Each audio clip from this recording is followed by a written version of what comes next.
সবাইকে প্রীতি ও শুভেচ্ছা জানিয়ে শুরু করছি জাতীয় সংসদ সদস্যদের নিয়ে আয়োজন এমপি মহোদয়।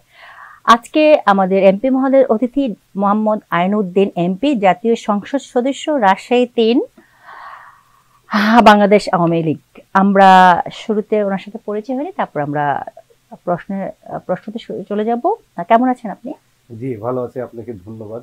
আমি আপনার জয়যাত্রা টেলিভিশনকেও আমি আন্তরিকভাবে ধন্যবাদ জানাই। নিশ্চয়ই আপনিও ভালো আছেন। জি, আলহামদুলিল্লাহ আমরা ভালো আছি। আমরা সবাই ভালো থাকতে চাই করোনাকালীন সময়ে, কারণ এটা একটা আসলে আন্তর্জাতিক একটা ক্রাইসিস চলছে আমাদের মাঝে। আমরা দেখেছি যে আপনাদেরও টেস্ট চলছে একের পর এক। আমরা যদি শুরুতেই আপনাকে প্রশ্ন করতে চাই যে করোনার শুরুতে আমরা লাশ নিয়ে যেই আমাদের যে ঘটনাগুলি ঘটেছে, যে বাবা মায়ের লাশ ছেলেমেয়েরা ধরছিল না, সেই সময়টা আপনি আপনার করোনার লাশ আপনি কবর খুঁড়ে দাফন করেছেন। এটা কিন্তু আসলে অনেক বড় একটা কাজ করেছেন এবং এটা মনে রাখার মতো দেশবাসীর। আমি আমি জয়যাত্রা টেলিভিশনের মধ্য দিয়ে যারা আমার কথা শুনছেন তাদেরকে আমি বলবো যে আমি যে জিনিসটা করেছি যখন করোনায় সারা বিশ্বে আক্রান্ত এবং প্রথম সময়ে করোনার যখন আবির্ভাব হয় তখন কিন্তু সারা দেশ সহ সারা বিশ্ব কিন্তু আতঙ্কিত।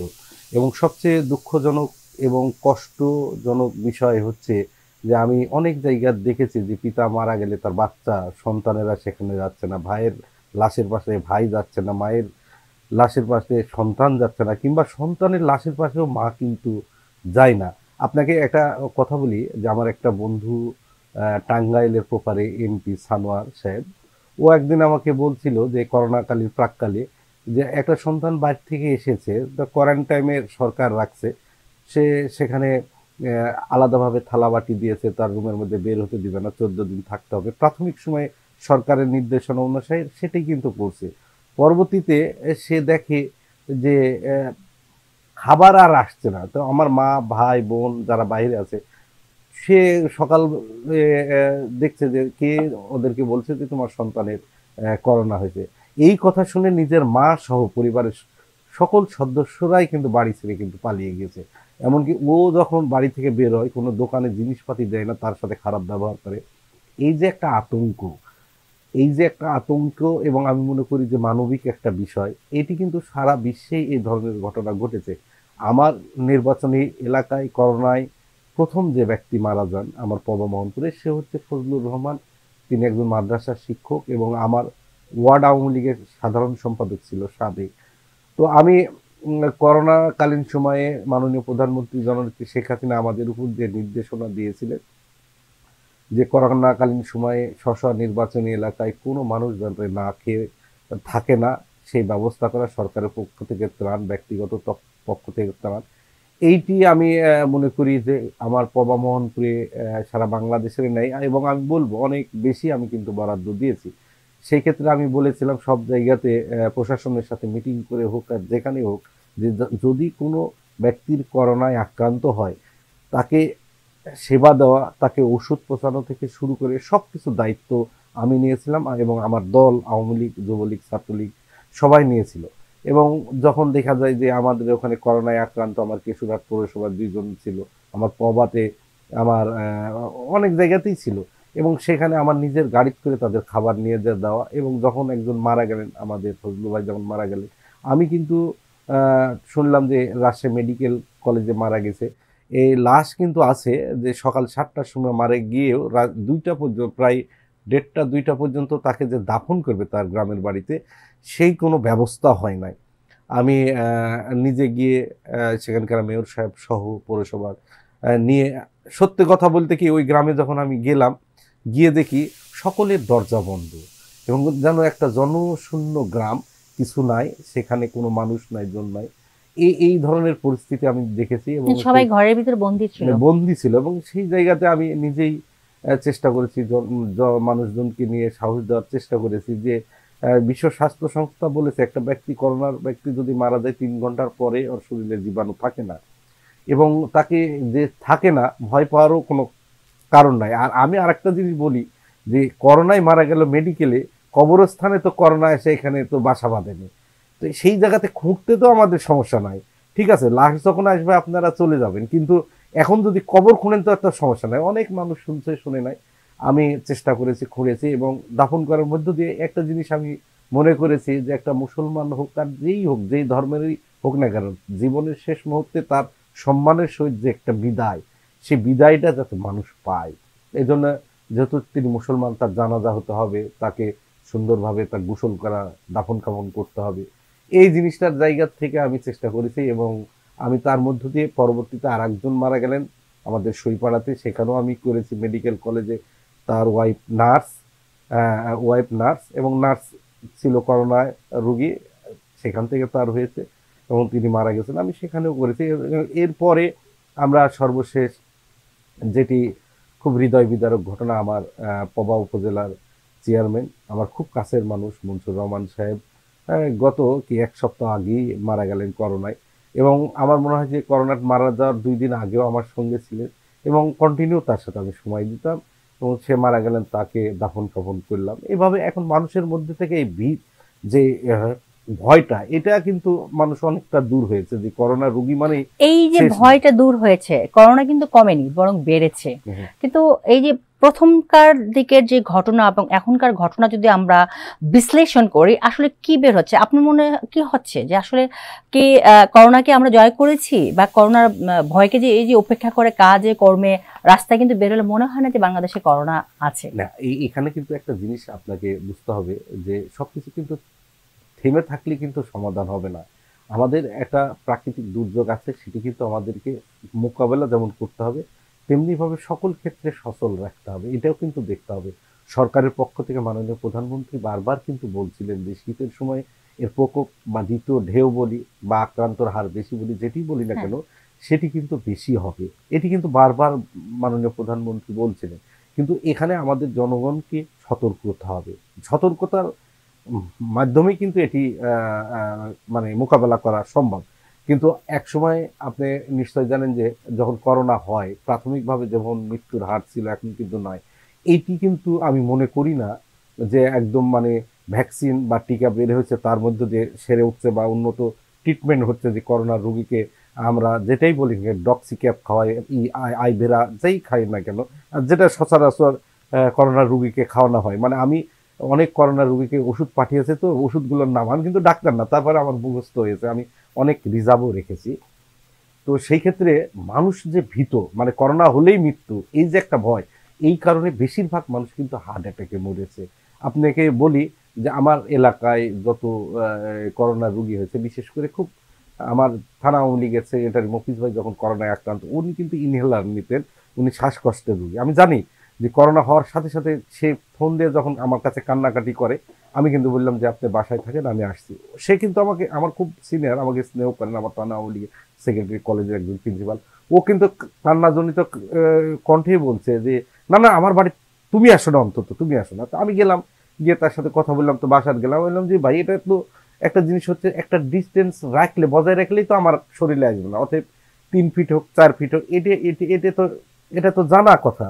তো সেক্ষেত্রে আমি গেলাম যে করোনার রোগী, আপনি সাহস নেন, মনের মধ্যে সাহস নেন, কিছুই হবে না, ইনশাল্লাহ কিছুই হয়নি, ওই পরিবারের তার মেয়ে রয়েছে, পরিবারের হয়েছে, কিছুই হয়নি। এই যে একটা সাহস মনের মধ্যে, কিন্তু সাহস যদি না থাকে করোনায়, আপনি একটা জিনিস মনে করবেন এই যে আপনি স্বাভাবিক কথা বলছেন, এই বলছেন, কিন্তু করোনা আসার পরে মেন্টালি আপনি কিন্তু দুর্বল হবেন। এই দুর্বলতা যদি কোনো কারণে আপনার শরীরের কোনো অঙ্গ প্রত্যঙ্গ দুর্বল করে, তখন কিন্তু আপনার সেখান থেকে উত্তরণ যাবে না, বিশেষ করে হার্ট, বিশেষ করে হার্ট।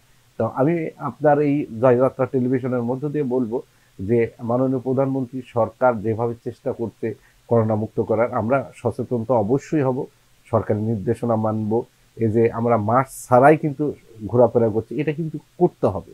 আমরা একটু সতর্ক হলেই কিন্তু আমরা এই মোকাবেলা করা সম্ভব, এটা কিন্তু খুব বেশি না। কিন্তু জনগণ কি বুঝাতে আমরা সক্ষম হচ্ছি বা সরকার সক্ষম হচ্ছে না? আসলে সরকারের পক্ষ থেকে, সরকার আপনাদের মতো মিডিয়া থেকে শুরু করে সবাই কিন্তু সোচ্চার এই ব্যাপারে বলছে, আমরা এখনো অনেক জায়গাতে সচেতন হতে পারি নাই।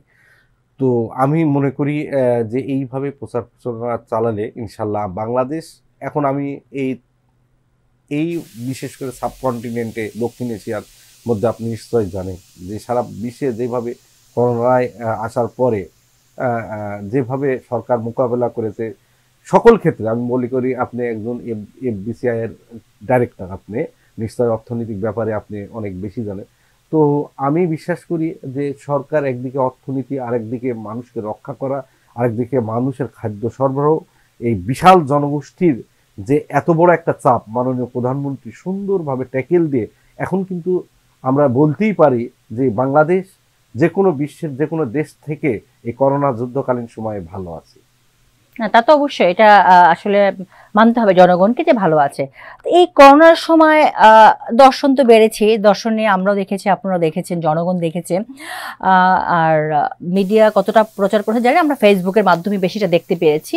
ভাস্কর্য নিয়ে যে আলোচনার এখন উৎপাত চলছে, ভাস্কর্য মূর্তি, আসলে এটার বিতর্কটা নিয়ে যে বিতর্ক হচ্ছে সেটা কি আসলে জনগণ বুঝতে পারছে যে আসলে ভাস্কর্য আর মূর্তি কি এক কিনা বা আলাদা কিছু? আপনি এটাকে কিভাবে দেখেন? আচ্ছা, আমি একটা জিনিস বলি, এটি বলতে হলে এটা অতীতে যেতে হবে। আপনি নিশ্চয় জানেন যে স্বাধীনতার সময় আমাদের 30 লক্ষ মা বোনের 30 লক্ষ মানুষ মরেছে এবং 2 লক্ষ মা বোনের ইজ্জতের বিনিময়ে কিন্তু এই দেশটা কিন্তু আমাদের স্বাধীন হয়েছে। সেই সময় কিন্তু যারা স্বাধীনতা বিরোধী ছিল তাদের শক্তি অস্ত্র একটাই ছিল, সেটি হলো ধর্ম। অর্থাৎ যে ধর্মর অনুভূতিকে মানুষ কাজে লাগিয়ে কিন্তু আজকে এই স্বাধীনতার পক্ষে বিপক্ষে কিন্তু তারা যুদ্ধ করেছে। আপনি আরেকটি জানেন, জাতির জনক বঙ্গবন্ধু শেখ মুজিবুর রহমানকে তারা নৃশংসভাবে হত্যার পরে যে সরকারগুলো ক্ষমতায় এসেছিল সেই সরকারগুলোর স্লোগান কিন্তু একটা ছিল যে আওয়ামী লীগ ক্ষমতায় আসলে দেশ ভারত হবে, আওয়ামী লীগ ক্ষমতায় আসলে ইসলাম থাকবে না, আওয়ামী লীগ ক্ষমতায় না আসলে মসজিদে উলুধ্বনি হবে, আজান হবে না। এই যে নানান মানে আওয়ামী লীগ হিন্দু ধর্ম না না যেহেতু বাংলাদেশ একটা মুসলিম অধ্যুষিত রাষ্ট্র, সেই ক্ষেত্রে তারা এই যে বিশাল ভোটারকে মানে একটা মিথ্যা কথা বলে কিন্তু নিজের আয়ত্ত করার চেষ্টা করেছে সব সময়। তারা কিন্তু অর্থনৈতিক, রাজনৈতিক বা কোনো ক্ষেত্রে কিন্তু মুক্তি দিতে পারে নাই। যে সরকারগুলো এসেছে বা ধরেন যে সামরিক সরকারগুলো এসেছে, তাদের অস্ত্র কিন্তু একটাই, উন্নয়ন না, তাদের একটাই কিন্তু অস্ত্র ছিল। অথচ মাননীয় প্রধানমন্ত্রী জননেত্রী শেখ হাসিনা ক্ষমতায় আসার পরে আজকে দেখেন মসজিদ ভিত্তিক কিন্তু শিক্ষা ব্যবস্থা করছে। আপনি নিশ্চয় জানেন যে আজকে মসজিদ ভিত্তিক যে শিক্ষা ব্যবস্থা সারা বাংলাদেশে তিনি গড়ে তুলেছেন। অর্থাৎ হচ্ছে আমার সন্তান, আপনার সন্তানেরা মসজিদে এই যে আলিফ বা তাসা বা প্রাথমিক অক্ষর জ্ঞান, আরবির অক্ষর জ্ঞান সহ তারা যে কোরআন শরীফ পড়া বা আরবি পড়ার যে পড়তে পারে যেন, এই জন্য কিন্তু মাননীয় প্রধানমন্ত্রী কিন্তু চেষ্টা করছেন এবং করে যাচ্ছেন। এবং পাশাপাশি দেখেন যে সারা বাংলাদেশে মাননীয় প্রধানমন্ত্রী মডেল মসজিদ প্রত্যেকটা উপজেলাতে কিন্তু একটা করে মসজিদে প্রায় 18 কোটি 20 কোটি টাকা ব্যয় আজকে কিন্তু মসজিদ করা হচ্ছে ইসলামিক ফাউন্ডেশনের মধ্য দিয়ে। আজকে দেখেন প্রত্যেক ইমামদের একটা জিনিস, এই করোনাকালীন সময়ে ইসলামের সাথে ভাস্কর্যের কথা আমি আসছি, যে করোনাকালীন সময়ে আপনি দেখেন যে মাননীয় প্রধানমন্ত্রী কত সুদূর চিন্তা ভাবনা, যে আমার মসজিদের ইমাম মুয়াজ্জিনেরাও এই সময় হয়তো না খেয়ে আছে, তাদেরকেও কিন্তু টাকা দিচ্ছে। অথচ দেখেন যে আজকে যারা ভাস্কর্য নিয়ে কথা বলছেন, আজকে যারা ভাস্কর্যকে মুক্তির কথা বলছেন, আমাদের সংস্কৃতি কি, আজকে গোটা বিশ্বের সংস্কৃতি কি, আজকে মিডিল ইস্ট থেকে শুরু করে ইরানের যদি সভ্যতার কথা বলি, ইরান সভ্যতা, পারস্য সভ্যতার কথা বলি, সেইখানে কিন্তু অনেক নিদর্শন কিন্তু ভাস্কর্যের মধ্য দিয়ে কিন্তু আজ পর্যন্ত কিন্তু টিকে আছে। এবং তারা মনে করে যতদিন ইরানের যে সভ্যতা আজকে যে উন্নত হচ্ছে, সেটি কিন্তু তাদের সংস্কৃতির মধ্য দিয়ে কিন্তু উন্নত হচ্ছে। আজকে মিশরের কথা বলেন, আজকে একটা জিনিস আপনাকে বলতে হয়, সেটি দেখেন, যখন টাকাতে বঙ্গবন্ধুর ছবি দেওয়া হয়েছিল সে সময় একটা গোষ্ঠী, মৌলবাদী গোষ্ঠী বলেছিল যে টাকাতে মানুষের ছবি, নাউজুবিল্লাহ, এই টাকা চলবে না। আজকে যারা ওই মৌলবাদীরা পাকিস্তানের পক্ষ নিত, সেখানে মোহাম্মদ আলী জিন্নার যখন ছবি আছে সেটা কিন্তু তারা কিন্তু মানে না। আজকে যখন দেখে সৌদি আরবের টাকার ওখানে বাদশার ছবি আছে, সেটা নিয়ে কিন্তু সমালোচনা করে না। এখানে বঙ্গবন্ধুর ছবি আছে, সেটা নিয়ে সমালোচনা। আসলে আজকে এই পরাজিত শক্তি, যারা 71 সালে পরাজিত হয়েছিল, তারা কিন্তু পারছে না কোনো আন্দোলন সংগ্রাম করতে। আপনারা নিশ্চয়ই জানেন যে বাংলাদেশের যে অর্থনীতি, বাংলাদেশের যে উন্নয়ন, মানুষের জনগণ যে আজকে গ্রামের জনগণ যে শহরের মানুষের মতো যে আধুনিক যে সুযোগ সুবিধা, আজকে যে আপনার টেলিভিশন, এই যে জয়যাত্রা টেলিভিশন ডিজিটালের মাধ্যমে আজকে আপনি সহ সারা বিশ্বে কিন্তু আপনার এটা দেখছে যে আজকে বঙ্গবন্ধু স্যাটেলাইটের মধ্য দিয়ে আজকে কিন্তু আমাদের বাংলাদেশ কিন্তু অর্থনৈতিকভাবে কিন্তু মাথা উঁচু করে দাঁড়ানোর যে সামর্থ্য অর্জন করেছে। সেই জায়গাতে যখন দেখছে যে সরকারকে বেকায়দায় ফেলার কি পথ হতে পারে?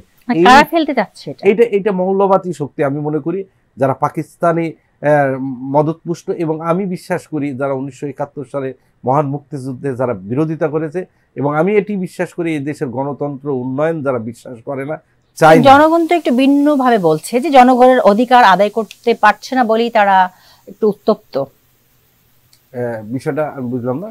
মানে আপনারা বলছেন মৌলবাদীরা এইরকম কিছু প্রভাকাণ্ড চালাচ্ছে, কিন্তু জনগণের আমরা যেটা ফেসবুকে দেখতে পাই যে জনগণের ভাষ্য কিন্তু একটু ভিন্ন, যে আমরা আমাদের অধিকার আদায় করতে পারছি না। পুলিশ প্রশাসন থেকে শুরু করে বিভিন্ন মন্ত্রণালয় থেকে শুরু করে বিভিন্ন জায়গা থেকে তারা তাদের কাজটা আদায় করতে পারছে না বলে তারা এখন ক্ষিপ্ত, যে তারা এই সরকারের বিরুদ্ধে আচরণ করছেন বা তারা দেশের বিরুদ্ধে প্রভাকাণ্ড ছড়াচ্ছেন। এই বিষয়টা যদি আপনি ক্লিয়ার করতেন, যেহেতু আপনারা এমপি এই বিষয়ে আমি আরেকটা কথা বলবো। দেখেন আজকে ঢাকাতে যেভাবে তারা মিথ্যা কথা বলেছিল যে এক সময় 2014 সালের আগে হেফাজতে ইসলাম যেটা ঢাকাতে অবরুদ্ধ করে রেখেছিল, তারা বলেছিল যে ঢাকা যখন মুক্ত হওয়ার পরে বলেছিল লক্ষ লক্ষ মানুষকে জীবন দিতে হয়েছে সেই রণাঙ্গনে, এরকম কথাও কিন্তু মিথ্যা বলছিল, কিন্তু দেখাতে পারেনি এই মানুষগুলো যে বাংলাদেশের, তারা যে বাংলাদেশের মানুষ। কোনো গ্রামগঞ্জের ঠিকানা দিতে পারেনি যে এই গ্রামের থেকে 10 জন গেছে সে আর ফিরে আসেনি, বা ওই শহর থেকে 10 জন গেছে সে আর ফিরে আসেনি। এ ধরনের কোনো তারা কিন্তু সঠিক যুক্তিও দিতে পারে নাই। আজকে যেটা বলছেন যে আপনি একজন জাতীয় সংসদ এবং আপনি একজন রাজনীতিবিদ হিসেবে বলবেন যে জনগণের যে চাওয়া পাওয়া, তারা সেই চাওয়া পাওয়াগুলি কি ফুলফিল হচ্ছে? আপনি শুধু আপনার এলাকার উদাহরণ দিলেন যে আপনি নিজে কবর খুঁড়ে দাফন করেছেন, কিন্তু আপনি তো একজনের উদাহরণ হতে পারেন, আরেকজন জাতীয় সংসদের উদাহরণ হতে পারেন। সেই উদাহরণটা আমার বিশ্বাস, দেখেন মাননীয় প্রধানমন্ত্রী জননেত্রী শেখ হাসিনা কিন্তু সারা বাংলাদেশে কিন্তু সমতার ভিত্তিতে কিন্তু উন্নয়ন করছেন। আপনাকে একটা উদাহরণ দিই, যে আমি চাইছিলাম যে আমাদের ওখানে একটা সাইলো জনগণের উন্নয়ন আর দেশের উন্নয়ন আর জনগণের আদায় এক জিনিস না, কিন্তু না, জনগণের আদায়টাই হচ্ছে উন্নয়ন। আমি মনে করি যে আপনি যেটা বলে জনগণের আদায়টা হচ্ছে যে জনগণ কি অধিকার পাচ্ছে, এটা কিন্তু সামষ্টিক একটা জিনিস, সেটি কিন্তু ব্যক্তি কি না। জনগণের সামষ্টিক আদায়টা হচ্ছে দেশের উন্নয়ন। একটা ধরেন সে যে আমার আমপানে আমার সামুদ্রিক এলাকায় মানুষজন ক্ষতিগ্রস্ত হয়েছে, সেখানকার জনগণের বাড়িঘর তৈরি, খাবার থেকে শুরু করে কি কি সুবিধা পেল, এটা কিন্তু ব্যক্তি না, এটি কিন্তু জনগণের কিন্তু আদায়। যদি জনগণ মনে করে জনগণের আদায়, এই চাউলের দাম, পেঁয়াজের দাম, আলুর দাম যে হারে মাঝে মাঝে ঊর্ধ্বগতি হয়ে যায়, সেই বিষয়টা কি আপনাদের সংসদ সদস্যদের নজরে আসে না কখনো? যে একজন একটা রিক্সা চালক সারাদিনে তার ইনকাম কত, সেই ইনকাম দিয়ে কি সেই বাজার থেকে সেই পণ্যটা কেনার ক্ষমতা আছে কিনা? এটি আপনি বলেছেন যে অনেক সময় প্রাকৃতিক দুর্যোগ হলে, দেখেন অনেক সময় প্রাকৃতিক দুর্যোগ হলে কিন্তু আমরা এটা কিন্তু মোকাবেলা করা অনেক সময় কঠিন হয়। যত উন্নত দেশই বলেন না কেন, আজকে আমাদের অর্থনীতি বলেন, যে বাংলাদেশের অর্থনীতির সাথে এখন ভারত যে ধরনের একটা বৃহৎ রাষ্ট্র হওয়া সত্ত্বেও আমরা মনে করি ভারত, পাকিস্তান, নেপাল, ভুটান, বার্মা অনেক জায়গা থেকে কিন্তু আমরা অনেক ভালো আছি অর্থনৈতিকভাবে। এই দেশের মানুষ আপনি দেখাতে পারবেন না কোনো জায়গাতে কোনো মানুষ না খেয়ে আছে। আরেকটা জিনিস আপনি বলছেন যে মানুষের ক্রয় ক্ষমতা কিন্তু বেড়েছে। আজকে ঢাকা শহরে একটা রিক্সা চালককে যদি আপনি জিজ্ঞেস করেন যে ভাই তুমি সারাদিনে কত টাকা ইনকাম করো, নিশ্চয় সে 1000 টাকার নিচে বলবে না, এটি বলবে না। কিন্তু আপনি একটা জিনিস আমি বলছি যে আজ থেকে 10, 15, 20 বছর আগে তাকে যদি জিজ্ঞেস করতেন নিশ্চয় 20 টাকার উপর বলতো না, বা 100 টাকা হতো। তখন তো ওরকমই 10 টাকা কেজি চাউল ছিল, 2 টাকা কেজি চাল। আপনাকে সে বলি আজ থেকে 10-15 বছর আগে 10 টাকা কেজি চাল, আপনি রেশিও দেখেন তো, সে যদি উপার্জন করে 100 টাকা, সে ধরেন 100 টাকা ইনকাম করে, 10 টাকা কেজি চালের, সে 10 টাকা কেজি চালের 100 টাকা, আজকে কিন্তু সে 50 টাকা, সেখানে কিন্তু 10 গুণ এখন কিন্তু টাকা, আর সে কিন্তু চালের রেশিওতে 5 গুণ, অর্থাৎ এখনো কিন্তু তার ক্রয় ক্ষমতার সাথে কিন্তু সামঞ্জস্য আছে। আর আমি বলছি না যে চালের দাম হু হু করে বাড়ছে।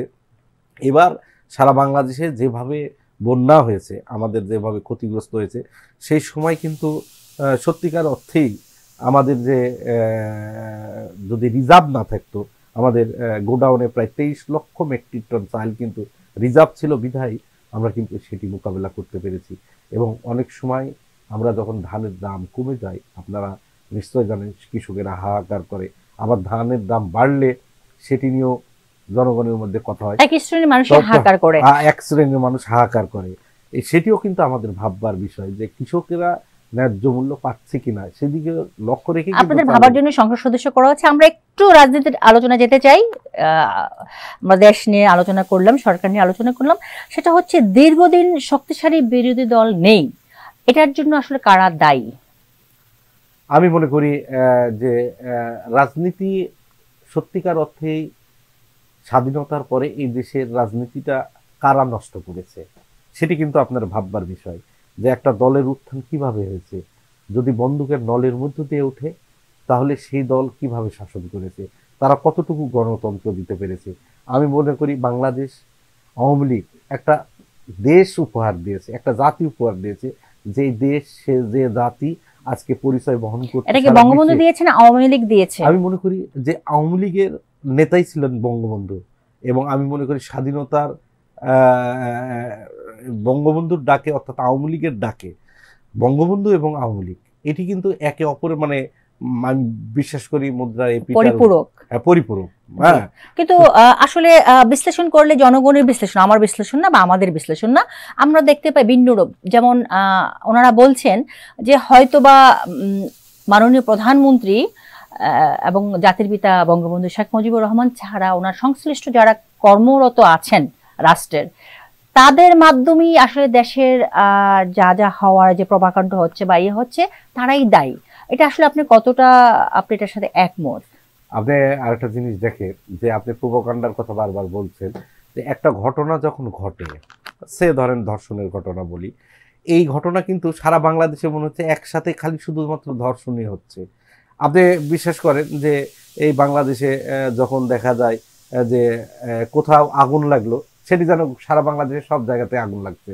কোথাও যদি ধরেন যে অ্যাক্সিডেন্ট হলো, মানে এটা কি আপনারা খুঁজে বের করেছেন? আমরা খুঁজে বের করার চেষ্টা করি যে সেইটি হচ্ছে, হ্যাঁ, অনাকাঙ্ক্ষিত ঘটনা যে ঘটে না সেটি না, সেটা বিচ্ছিন্ন দুই একটা ঘটনা হতে পারে, ঘটনা ঘটে, কিন্তু সেটাকে ইস্যু করে সারা বাংলাদেশে কিন্তু একই ঘটনার পুনরাবৃত্তি ঘটনার মধ্য দিয়ে সরকারের যে একটা বাইকাদে ফেলার একটা চেষ্টা, অপচেষ্টা আমি মনে করি সেটা এটা সবসময় সরকার বিরোধী যারা আছে তারা সবসময় করে। সরকার তো শক্তিশালী কোনো বিরোধী দলই নেই না, একটু আগে প্রশ্ন করলাম। বিরোধী দল আপনি যেটি বলছেন, শক্তিশালী বিরোধী দল তাদের যে শক্তি অর্জন করবে, কিভাবে করবে? জনগণ যদি পাশে না থাকে তাহলে কিন্তু করবে না। আপনি যদি মনে করেন আন্দোলনের কথা, আমরা কিন্তু 2001 সালের নির্বাচনের সময়, নির্বাচনের পরে তারা জামাত বিএনপি ক্ষমতায় আসার পরে এই বাংলাদেশে তারাও বলেছে যে 50 বছরেও আওয়ামী লীগ ক্ষমতায় আসতে পারবে না। 100 বছরে খালেদা জিয়া দম্ভ করে বলেছিলেন যে 100 বছরে আওয়ামী লীগ কোনোদিন ক্ষমতায় আসবে না, এটি নিশ্চয়তা দিয়ে তিনি বলেছিলেন। এমন বলেছিলেন জামাতকে সঙ্গে নিয়ে, এবং সবচেয়ে কষ্টের কথা, যার বিরুদ্ধে যুদ্ধ করেছি সেই আমি আপনাকে সে বলি যে তার গাড়িতে কিন্তু পতাকা দিয়েছে। সেই কষ্ট যন্ত্রণা আমরা কিভাবে মোকাবেলা করেছি? আমরা কিন্তু আন্দোলন করেছি, এবং আন্দোলন সংগ্রামের মধ্য দিয়েই কিন্তু তত্ত্বাবধায়ক সরকার এসেছে। আমি রাজশাহী বিশ্ববিদ্যালয়ে ছাত্রলীগের সেক্রেটারি ছিলাম সেই সময়। আমি রাজশাহী বিশ্ববিদ্যালয়ের ছাত্র, আমি ছাত্রলীগের সেক্রেটারি ছিলাম। মাননীয় প্রধানমন্ত্রী জননেত্রী শেখ হাসিনাকে যখন গ্রেপ্তার করে, সে সময় আমি রাজশাহী বিশ্ববিদ্যালয়ে মিছিল করার অপরাধে আমার উপর অনেক নির্যাতন হয়েছে, এবং আমরা রাজশাহী বিশ্ববিদ্যালয়ের শিক্ষক সহ আমরা মানুষকে, ছাত্রছাত্রীকে এবং শিক্ষককে বোঝাতে সক্ষম হয়েছি যে আজকে তত্ত্বাবধায়ক সরকার মাননীয় প্রধানমন্ত্রী অর্থাৎ গণতন্ত্রের পক্ষে যে কথা বলে, উন্নয়নের কথা বলে, যেটা আমাদের স্বাধীনতার প্রতীক বঙ্গবন্ধুর মৃত্যুর পরে, তাকে যখন অবরুদ্ধ করে তখন আমরা বাংলাদেশের জনগণ হিসাবে ঘরে বসে থাকা আমাদের ঠিক না। আমরা আন্দোলন সংগ্রাম করেছি, আমি 3.5 বছর জেল হয়েছে আমার, সেই সংগ্রামে অনেক নির্যাতনের শিকার হয়েছি। আমরা করতে পেরেছি কোথায় থেকে? সেটা জনগণ আমাদের পাশে ছিল, সব শ্রেণী পেশার মানুষ ছিল। আপনি বলেন যে শক্তিশালী বিরোধী দল আপনারা নাই কেন? আমরা তো তৈরি করে দেবো না, তাদেরকে তৈরি করতে হবে।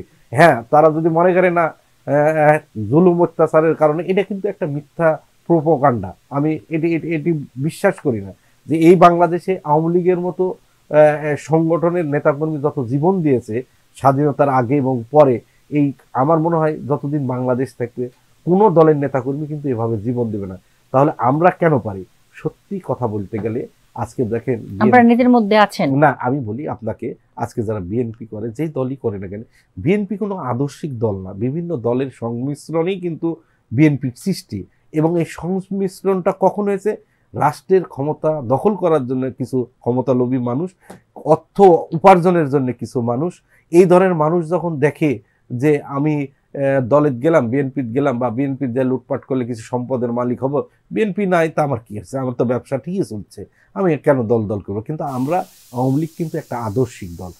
আমরা কি পাইলাম কি পেলাম না, এইটা কিন্তু আমাদের কাছে বিষয় না। আমরা কিন্তু একটা আদর্শ ধারণ করে থাকি এবং আমরা বিশ্বাস করি যে এই দেশের স্বাধীনতার সপক্ষের শক্তি আওয়ামী লীগ ক্ষমতায় থাকলে শুধু আমি ব্যক্তি না, সারা দেশই উপকৃত হবে। আমরা সামগ্রিক বিষয় চিন্তা করি, যার জন্যেই কিন্তু আমি বিশ্বাস করি যে আজকে আমাদের বিপরীতে যে মনে করেন যে শক্তিশালী বিরোধী দল গড়ে উঠবে, এটি কিন্তু গড়ে উঠছে না। একজন সংসদ সদস্যের মৌলিক কাজগুলি কি সেটা কি প্রতিটা সংসদ সদস্য বুঝে কিনা বা করেন কিনা? আমি মনে করি যে একটা সংসদ সদস্যের মৌলিক কাজ হচ্ছে আইন প্রণয়ন করা। এটি হচ্ছে তার প্রথম কাজ, সেটি আইন প্রণয়ন করা। এবং এই আইনটা কি আইন, আমি এলাকায় থাকলাম, ধরেন যে এলাকাতে আমার মনে হয়েছে যে এই বাংলাদেশের যে প্রচলিত আইন আছে, কোনো আইনের সংশোধন করা, কোনো কিছু করা, বা এটি আমি সমসাময়িক বলি যে আমি যেমন খাদ্য মন্ত্রণালয়ে আছি, আমি মনে করি যে এই খাদ্য মন্ত্রণালয়ে আছি যখন, তখন একটা আইনের সংস্করণ করা দরকার। কি দরকার? যে এই যে ভেজাল বিরোধী অভিযানে আমাদের অপরাধ, দণ্ডনীয় অপরাধটা বেশি করা দরকার। এবং আমি সংসদে বক্তব্য দিয়েছিলাম যে একজন মাদক সেবী মাদক গ্রহণ করলে ও নিজে মরবে, কিন্তু একজন ভেজালকারী সে যদি খাদ্যে ভেজাল দেয়, অনেক মানুষকে কিন্তু জীবন দিতে হবে। অতএব একজন মাদক সেবনকারীর চেয়ে একজন ভেজাল যে খাদ্য দিবে, সে কিন্তু সবচেয়ে বেশি বড় অপরাধী। যেহেতু আপনি খাদ্য মন্ত্রণালয়ের কথা উঠালেন, আপনি খাদ্য মন্ত্রণালয়ের সাথে আছেন, তো সেক্ষেত্রে আপনি খাদ্যে যে ভেজালের কথা বললেন, ফরমালিনের কথা বলছি। ফরমালিন শুধু না, শুধু যে ফরমালিনই ভেজাল হয় তা না, সবকিছুতেই ভেজাল। আপনি সেটি না, আপনি যে কীটনাশক যে আপনি ব্যবহার করবেন, বীজ রোপণ থেকে শুরু করে শেষ পর্যন্ত আপনি যে ভেজাল, আপনি ফল তুললেন, সেখানে স্প্রে করলেন, পাকবে না, অনেকদিন টেকসই হবে, সেটিও না। আমরা কিন্তু গাছেও কিন্তু দেয় অনেক সময়। হ্যাঁ, দেখবেন যে আমের গাছে অনেক মেডিসিন দিবে, আম গাছেই থাকবে, অথচ কিন্তু 3 মাসেও আম পাকবে না। এটিও কিন্তু একটা ভেজাল। ভেজাল কিন্তু একটা জিনিস না, ভেজাল বলতেই কিন্তু আমরা মনে করি তার মানে কি মানুষের মধ্যে ভেজাল না। না, আমি মনে করি মানুষ একটা বিশ্বাস করে, আপনার মধ্য দিয়ে বলি যে এই আপনি কি খাদ্যে ফরমালিন দিলেন, অ্যাজ ইউজুয়াল যেটা সচরাচর বলি, একটা ফরমালিনই কিন্তু খাদ্যে ভেজাল এরিয়া না। আর আরেকটা জিনিস আপনাকে বলি যে মানে সহনীয় ফরমালিন, এইটা যদি আপনি না দেন, যে যা আমি বিদেশ থেকে যে জিনিসগুলো আসে, আপনার তো আসবে না 3 মাসে। আপনি অস্ট্রেলিয়ান আপেল এখানে আসবে, আপনি তো ব্যবসায়িক মানুষ, আপনি একটা জাহাজ আসতে কতদিন টাইম লাগবে আপনি নিশ্চয় জানেন। তো অর্থাৎ হচ্ছে মানুষের শরীরে যাতে ক্ষতি না করে, সেই ধরনের অবশ্যই তো একটা ব্যবস্থা থাকে যাতে শরীরে ক্ষতি না করে, এ ধরনের থাকবে। তো আমরা সবই চাই যে বাংলাদেশে সব সেক্টরেই যেন। বাংলাদেশ তো এখন স্বাবলম্বী, আমাদের বিদেশ থেকে কেন জাহাজে করে খাবার আনতে হবে? আমাদের দেশের খাবার খেয়েই তো আমরা আসলে আমাদের জীবন ধারণ করতে পারি, আমরা সক্ষম হয়েছি।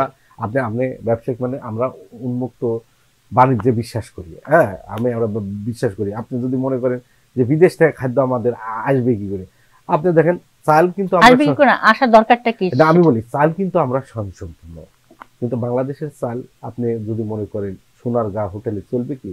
কারণ সোনারগাঁ হোটেলে ফরেনাররা আছে, অনেকে আছে, তারা ওই যে পাকিস্তানি হোক আর যেটা হোক বড় চাল, যেটাকে বলে বাসমতি, বড় বাসমতি, সেই চালগুলো কিন্তু আমাদের দেশে উৎপাদন হয় না। এখন আপনি মনে করেন যে এখানে আমাদের গেস্ট আসবে, বা এখানে অতিথি আসবে, বা এখানে বিদেশি লোকজন আসবে, তাদেরকে আমি কি বাংলাদেশের চাল যারা অভ্যস্ত না, আমি বলি তাদেরকে তো খাওয়াতে হবে। আমি মানে খাওয়ার অভ্যাস তো বিভিন্ন দেশের মানুষের বিভিন্ন রকম। তার মানে কি আমরা বিদেশে খাবার খেয়ে স্বাচ্ছন্দ্য বোধ করি না? স্বাচ্ছন্দ্য বোধ করি এটি ঠিক না।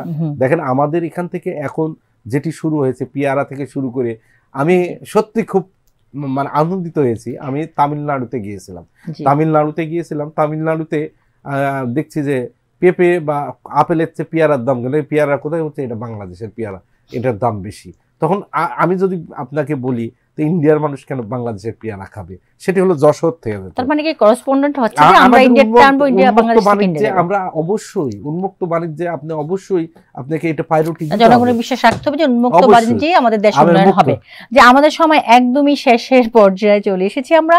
আপনি আপনার সফলতার কথা একটু বলবেন, যে আপনি 111-এর সময় অনেক যুদ্ধ করেছেন, আপনি একজন তুখোড় রাজনীতিবিদ, তো আপনি একটু আপনার বিশ্লেষণটা যদি শুনতে চাই যে আসলে আপনি আপনার এলাকায় কি কি উন্নয়ন করেছেন বা আপনার ভবিষ্যৎ পরিকল্পনাটা কি? আমি মনে করি যে পরিকল্পনা ছাড়া কোনো জাতীয় মানে সামনের দিকে এগোতে পারবে না। পরিকল্পনা ছাড়া আমি আমার এলাকার উন্নয়ন সম্ভব হবে না। আমি শহরতলি এলাকা, আমার পবমোহনপুর, সেখানে কিন্তু অনেক গুরুত্বপূর্ণ জিনিস আছে, যেমন রাজশাহী এয়ারপোর্টটা কিন্তু আমার এলাকার মধ্যে। এবং আমি চাই যে আমার এলাকাতে পবা উপজেলার মাটি কিন্তু বাংলাদেশের মধ্যে অন্যতম উর্বর মাটি, যেখানে সবজি উৎপাদন হয়, অনেক কিছু উৎপাদন হয়, যেটি দেশে বিদেশে যায়। এবং আপনি ঢাকাতে মার্কেটগুলোতে গেলে দেখবেন যে রুই মাছ বিক্রি করবে, দাম বেশি পাওয়ার জন্য বলবে কি এটা রাজশাহী রুই এবং রাজশাহী পবার রুই, মানে এটা বলে মানুষকে। যে আমার পবা উপজেলা মৎস্য উৎপাদনে উপজেলার মধ্যে ফার্স্ট হয়েছে। তো আমার যে একটা পরিকল্পনা আছে যে সেক্ষেত্রে ওই এলাকার মানুষকে স্বাবলম্বী করতে, এবং আমি মনে করি সেই এলাকার মানুষকে মানে আজকে যারা বেকার আছে তাদের যে কর্মসংস্থান সৃষ্টি করার লক্ষ্যে সেখানে কৃষিভিত্তিক একটা ইপিজেড গড়ে তোলার জন্য আমি আপ্রাণ চেষ্টা করছি। সেখানে ইতিমধ্যে আমাদের বিসিক 2 যেটি হয়েছে শিল্পনগরী, সেটি আমি পবা উপজেলার মধ্যে হয়েছে। এবং আমি মনে করি যে পবা মোহনপুর, বিশেষ করে পবাকে ঘিরে আজকে যে এয়ারপোর্টটা আছে সেটাই আন্তর্জাতিক এয়ারপোর্ট করার জন্য ইতিমধ্যে মাননীয় প্রধানমন্ত্রী জননেত্রী শেখ হাসিনা প্রায় 2300 কোটি টাকার উপরে দিয়েছে। সেখানে আমরা অন্তত মনে করি যে সেখান থেকে আমাদের সবজিগুলো যেন বিশ্বের অন্যান্য দেশে যেতে পারে, সেই ব্যবস্থা ইনশাল্লাহ হবে। এবং সবচেয়ে বড় কথা, আমি বলেছিলাম সংসদে যে আমাদের যখন হজের সময় দেখা যায় যে ঢাকা এয়ারপোর্টে বা এই হাজি ক্যাম্পে অনেক কষ্টে অনেক হাজিরা এসে থাকে, আমার ওখানে যদি আন্তর্জাতিক এয়ারপোর্ট হয় তাহলে আমার হাজিগুলো রাজশাহী অঞ্চল, রাজশাহী, নওগাঁ, চাপায়, আশেপাশে জয়পুরহাটের হাজিগুলো সেখানে হাজি ক্যাম্প করে দিলে বাড়ির কাজ, এখান থেকে তারা হজ করতে যেতে পারবে। অর্থাৎ হচ্ছে আন্তর্জাতিক এয়ারপোর্ট হলে যে সুবিধাটা পাওয়ার কথা ওই অঞ্চলের মানুষ, সেটি পাওয়ার জন্য আমি আপ্রাণ চেষ্টা করেছি এবং করে যাচ্ছে। আজকে কিন্তু স্কুল কলেজ, আমি আমি আমি যেটি বলি যে আমাদের শিক্ষা যে উন্নয়ন হয়েছে, আজকে যে মানুষ শিক্ষিতের হার প্রায় 72.29-এর উপরে উঠেছে। ইনশাল্লাহ আমরা অচিরে 100% শিক্ষিত দেশ হিসাবে মাথা উঁচু করে দাঁড়াতে পারবো। সেখানে শিক্ষার পরিবেশ, সুষ্ঠু পরিবেশ বজায় রাখার জন্য যে অবকাঠামো তৈরি করা দরকার, সেটি কিন্তু স্কুল কলেজ মাদ্রাসা ইতিমধ্যেই করেছি এবং করার চেষ্টা করছি। এবং আমার যে একটা পরিকল্পনা আপনার মধ্য দিয়ে বলবো যে আজকে যে আমরা ওই এলাকার মানুষ, যেটি আমি পরিকল্পনা করেছি এবং করা দরকার, সেটি হচ্ছে যে আমরা যে পানির ব্যবহার করি, খাওয়ার পানিটা ব্যবহার করি, এবং এই খাওয়ার পানি সহ কৃষিক্ষেত্রে যে আমরা পানি ব্যবহার করি, আমি অনেক জায়গায় বলেছি যে আমরা যে পানি খাই এটি কিন্তু এই নিচে মাটির নিচ থেকে যে উঠে এই পানির যে লেয়ার আস্তে আস্তে নিচে যাচ্ছে, এটাকে রোধ করতে হবে, না হলে কিন্তু অনেক সময় ভূমিকম্প হতে পারে, অনেক কিছু হতে পারে। এই জন্য আমার এলাকার যেসব নদী নালাগুলো আছে সেটি সংস্কার করা, সাবটেক্সেল ওয়াটারের মধ্য দিয়ে কৃষিক্ষেত্রে পানির ব্যবহার করা, এই অনেক কিছুই আসলে পরিকল্পনার মধ্যে আছে, যে আপনি 2-5 মিনিটের মধ্যে বলা আমার সম্ভব নয়। আমি আমাদের সময় একদমই হাতে নেই। জি, আপনি এলাকার জন্য কিছু বলবেন? আমি মনে করি মাননীয় প্রধানমন্ত্রী জননেত্রী শেখ হাসিনা যদি বেঁচে থাকেন, ইনশাল্লাহ আমি শুধু পবমোহনপুরের জনগণ না, সারা বাংলাদেশের মানুষই কিন্তু উপকৃত হবে। এবং আমি যে পরিকল্পনা করেছি, ইনশাল্লাহ আল্লাহ তাআলা যদি আমাকে সেই সুযোগটা দেন, ইনশাল্লাহ পবমোহনপুরের মানুষ একদিন মাথা উঁচু করে দাঁড়াবে এবং তাদের আমি সেবা করার চেষ্টা করব। জি, অসংখ্য ধন্যবাদ। আমরা আশাবাদী যে আপনি সারা দেশের মানুষের জন্য খাদ্যের ভেজাল রোধ করবেন এবং সেটাতে সক্ষম হবেন আপনি। আল্লাহ পাক আপনার সহায়ক হোক। প্রিয় দর্শক মণ্ডলী, এই ছিল আজকে আমাদের আয়োজন। ভালো থাকবেন, সুস্থ থাকবেন, সুন্দর থাকবেন, জয়যাত্রা টেলিভিশন সাথেই থাকবেন। দেখা হবে ইনশাআল্লাহ। Thank you. আল্লাহ হাফেজ।